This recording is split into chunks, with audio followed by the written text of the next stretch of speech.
For nearly 2 decades, the justice system turned its back on the very man who once risked his life to defend it. Judge Evelyn Harper was ready to deliver a routine ruling when Raymond Mitchell shuffled into her courtroom. Wrists cuffed, head bowed, wrapped in a coat that had seen better wars. To the young prosecutor, he was just another trespasser. But he wasn't. Raymond wasn't a vagrant. He wasn't a criminal. He was a decorated Marine who had once carried a wounded lieutenant out of a burning convoy in Fallujah. And that lieutenant was her brother. But when they picked Raymond Mitchell to prosecute, they didn't know who they were messing with. They didn't know he was the man the U.S. military had spent years trying to find, because they owed him everything. And what happened next wasn't just justice, it was a reckoning. Before we go any further, comment where in the world you're watching from, and make sure to subscribe, because the story you're about to hear isn't just about one man, it's about all of us. Sunlight filtered through the courtroom blinds, casting long shadows across the silent benches. The room held its breath, unaware that by the time the day ended, every person inside would be on their feet. For a man, the system had long left behind. The courtroom was half empty that morning, its benches filled with routine noise, papers rustling, heels clicking on tile, and the hum of a broken light above the defense table. No one noticed when the deputy opened the side door. No one until the man stepped through. His name hadn't been called yet. He wore a faded green military coat, 2 sizes too large, the sleeves swallowing his hands. His wrists were bound in cuffs, the kind that caught on dry skin. He walked slowly, stiff in the knees, and lowered his eyes from the glare of the lights. "Name?" the clerk asked without looking up. The man spoke just above a whisper. "Raymond Mitchell, former staff sergeant, United States Marine Corps." Heads turned, not because of the title, but because of the weight in his voice, the kind that doesn't come from volume, but from memory. The bailiff motioned him to the bench, and Raymond sat down alone, his back slightly hunched, the metal of the chair colder than expected. On paper, it was a simple case, the city of Larkhaven versus Raymond Mitchell. The charges? Disturbing the peace, trespassing, resisting arrest. But the truth was far quieter. Raymond had been found sleeping behind a diner's exhaust vent at 1:17 a.m., trying to keep warm in the dead of winter. The officer's report claimed he refused to leave the premises. In reality, he'd only asked, politely, "Sir, 5 more minutes, I just got the sandwich." How long does a man have to serve his country before he earns the right to be left alone for 5 more minutes? No one in that courtroom asked that. Instead, the young prosecutor stood and read the charges like a grocery list. 3rd offense this year. Recommended sentence, 30 days of community service and a no trespass order. It would bar Raymond from the church meals downtown and the only shelter he still had access to. He sat motionless, not from defiance, but from fatigue. He hadn't come for mercy. He didn't expect anyone to remember his name. But what if someone did? What would justice look like if it finally remembered the forgotten? Judge Evelyn Harper had seen thousands of faces from behind her bench. Angry ones, defeated ones, faces so numb from hardship that they barely registered human anymore. But as she skimmed the docket that morning, one name, Raymond Mitchell, stopped her cold. Her pen hovered midair, her breath caught just slightly. Mitchell. Could it be the same man? She looked up slowly, her gaze settling on the hunched figure in the defense chair. It had been decades, but something in the way he sat, the soldier's stillness, was hauntingly familiar. She scanned the case file again. Age, 68, service branch, Marine Corps, rank, staff sergeant. Deployments, Iraq, Afghanistan. One date in particular made her hand tremble. Fallujah, April 17, 2004. The silence in the courtroom thickened, though no one else seemed to notice. Evelyn leaned back in her chair, heart hammering. That was the day her younger brother, Lieutenant James Harper, had been pulled out of a burning convoy. He had written one letter home after that, his last, detailing a Marine who'd charged into enemy fire and carried him to safety. The name in the letter? Sergeant Mitchell. Could this weary man, now facing charges for trying to survive the cold, really be that same hero? Her mind reeled. Was it possible that the man who once saved her brother's life now stood before her, in chains, forgotten by the very country he served? She swallowed hard, set the folder down, and removed her glasses. For a moment, Evelyn was no longer a judge. She was a sister again, back in her childhood kitchen, holding a crumpled letter in both hands, rereading the line, "If you ever meet Raymond Mitchell, you owe him your life. He gave me mine." She had searched for him once. After James was killed, weeks later, she wrote to the Pentagon. They told her Mitchell had redeployed, then disappeared into the system. And now he was here, right in front of her. What do you do when the man who once carried your family's future on his back is now being dragged down by the weight of his own past?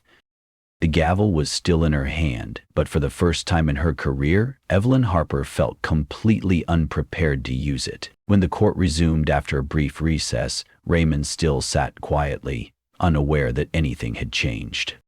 Judge Harper returned, her expression unreadable, though a sharp-eyed observer might have noticed her hands trembled slightly as she adjusted the papers before her. Before the proceedings could continue, the doors opened again. A man in a navy blue suit walked in, polished shoes, cufflinks, briefcase in hand.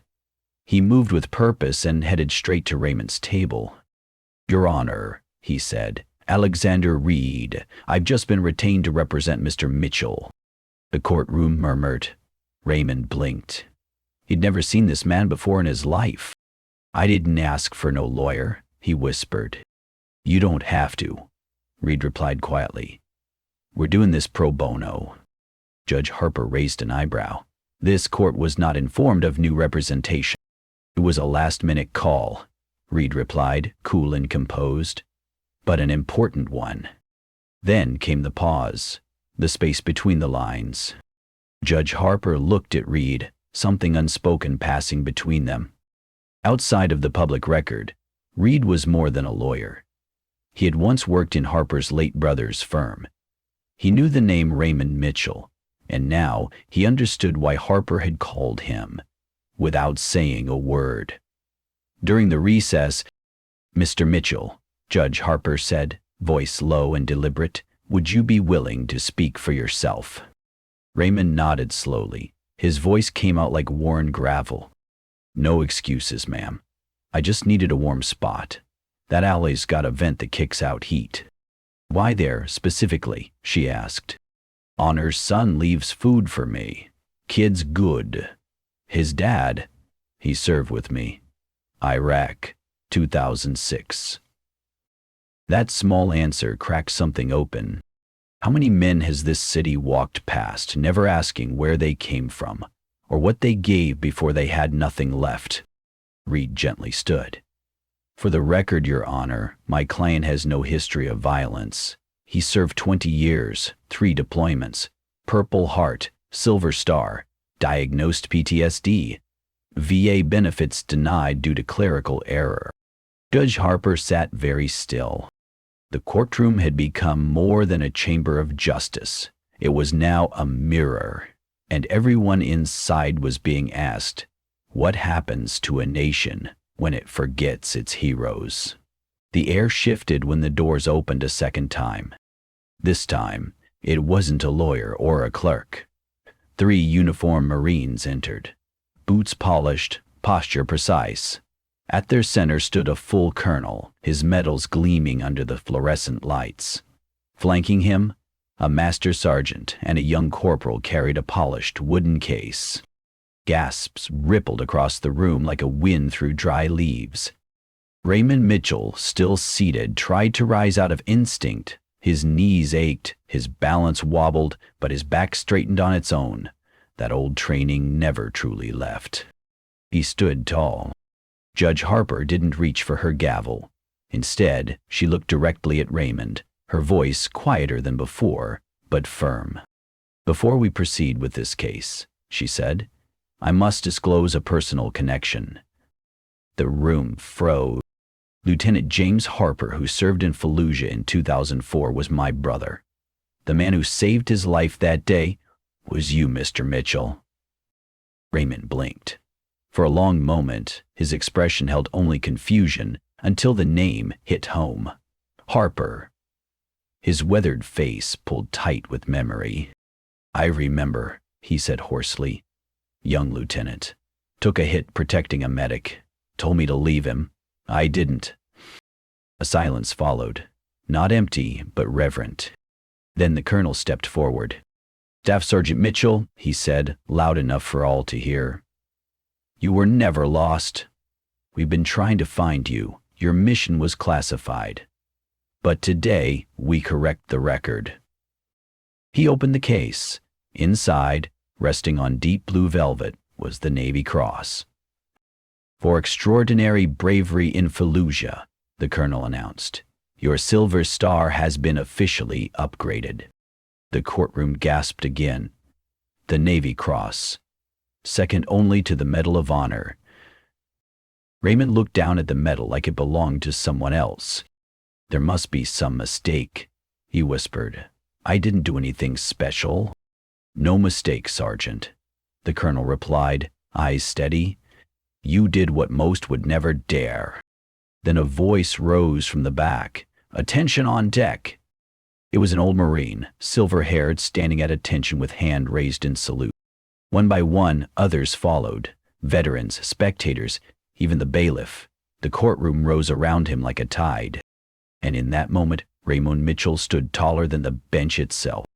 Have we forgotten how powerful it is to simply be remembered? 2 weeks later, Raymond Mitchell stood inside a modest apartment that still smelled of fresh paint and soap.